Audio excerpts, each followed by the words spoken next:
Again, I welcome all of you. And if you're new to St. Mary, I wanted to say, I hope that we have found a safe and welcoming place where, without examining our past, we see our present as together, and with Jesus, we go together into the future. Welcome to all of you. It was about 7:25 tonight. I was in the sacristy. We were trying to get ourselves ready for the start of the service. And I happened to say to Father Bob, the opening line for my homily tonight is to say this to the people. Folks, I, Father Mike O'Rourke, have a problem. Without taking a breath, he said, tell us something we don't know.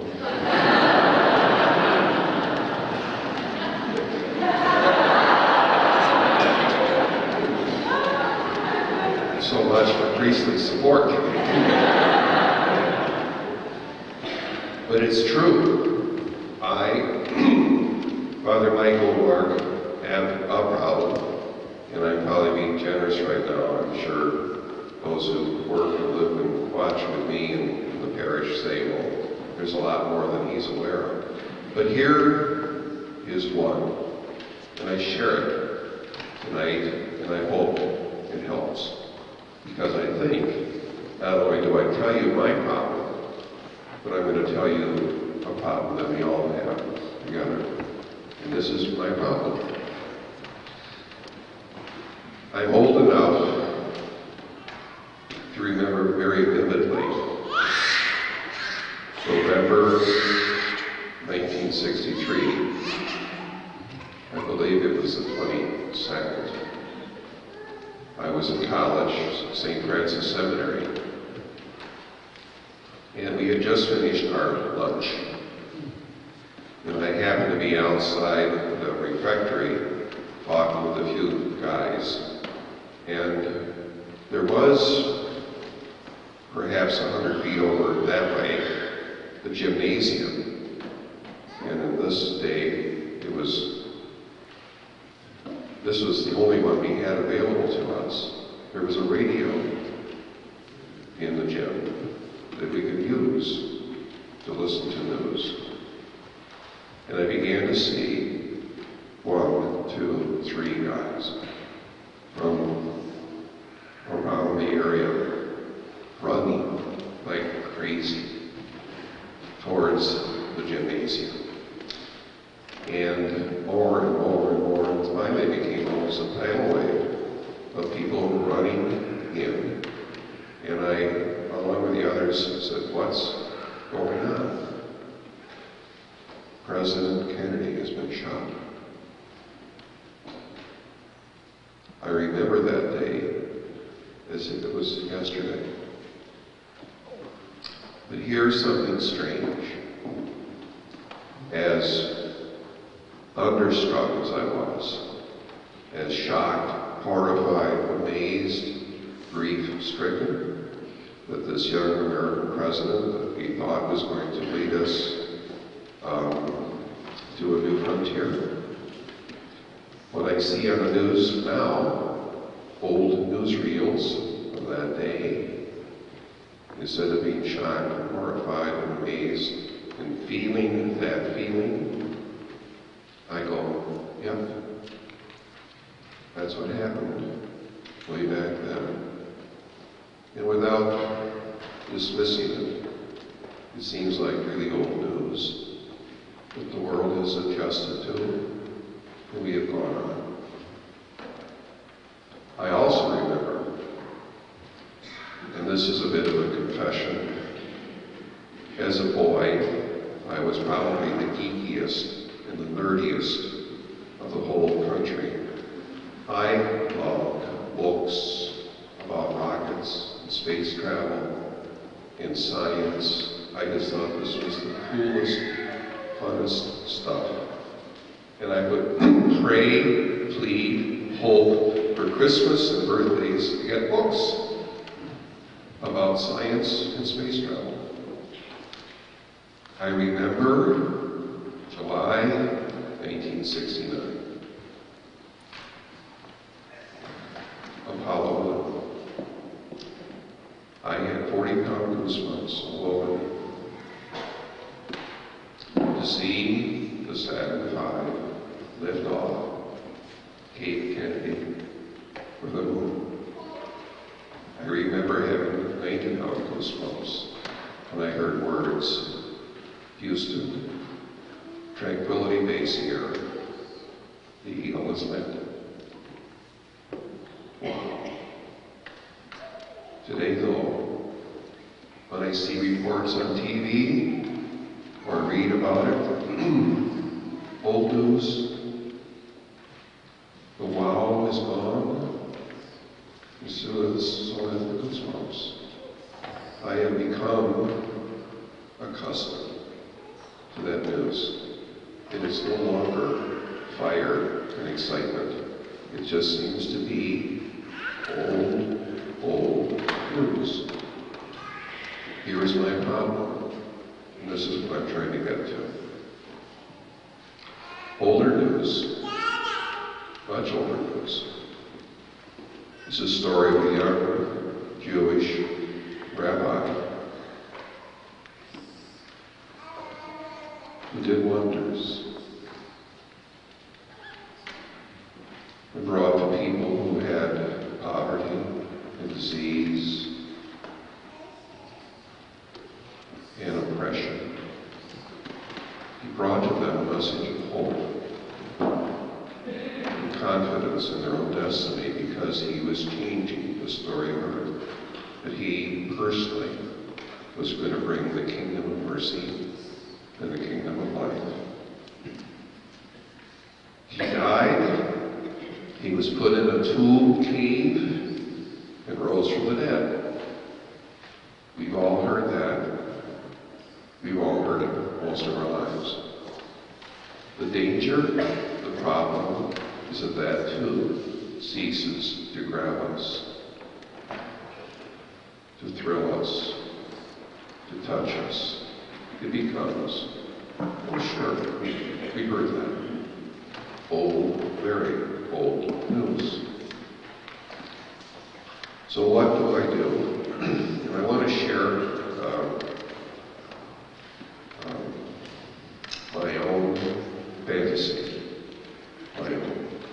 And I'd like to share it with you, and I'd like you to imagine that you're part of it.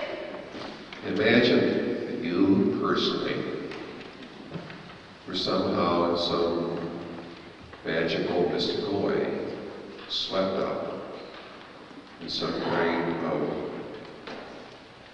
mysterious event and put at the cross on Good Friday afternoon. You were there when they nailed him to a tree. You were there when they crucified our Lord. You personally were there.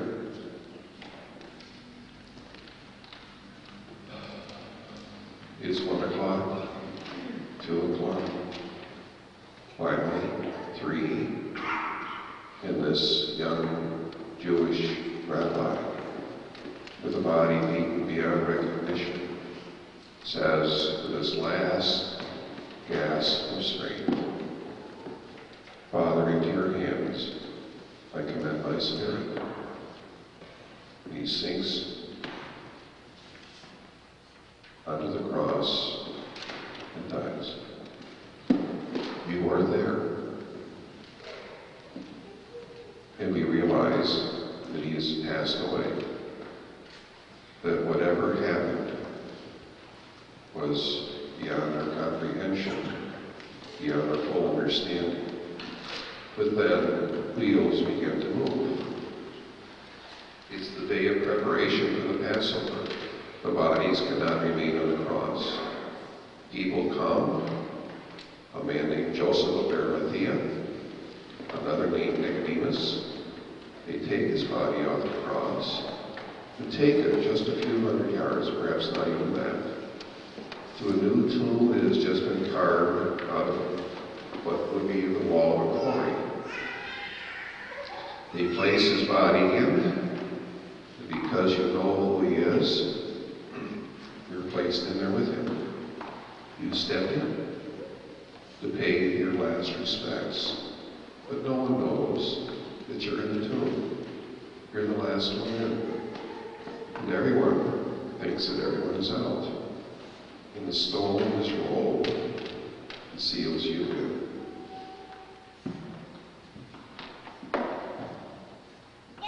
Dark. Alone. Silence. Just a few feet away, there's this stone shelf, and on it is the dead body. You shout, but no one can hear you through the snow.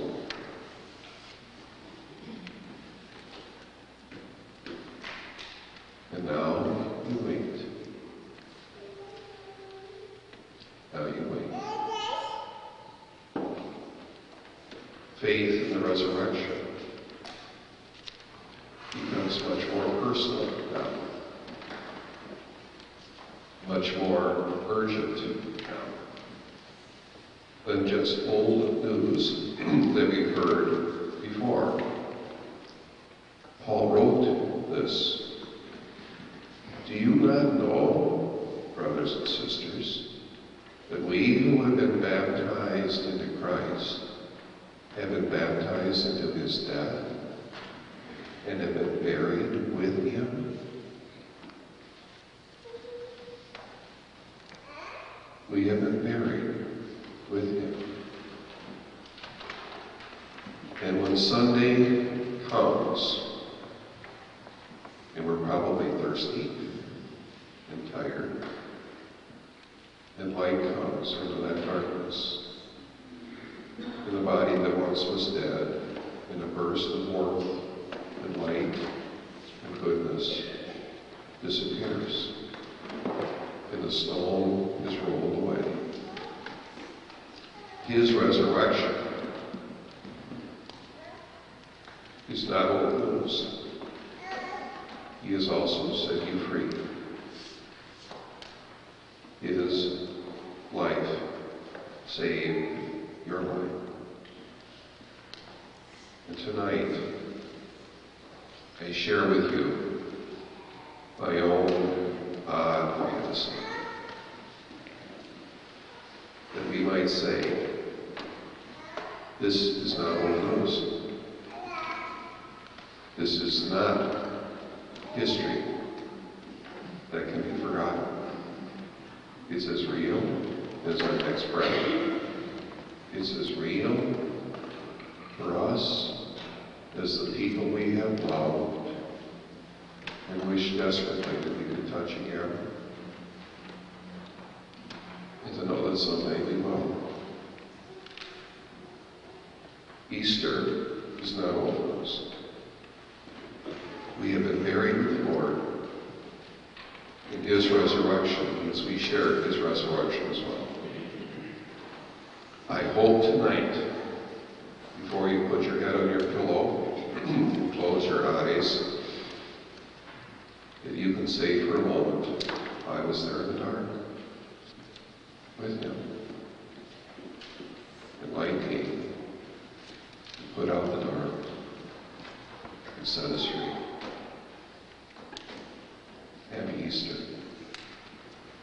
This is about us.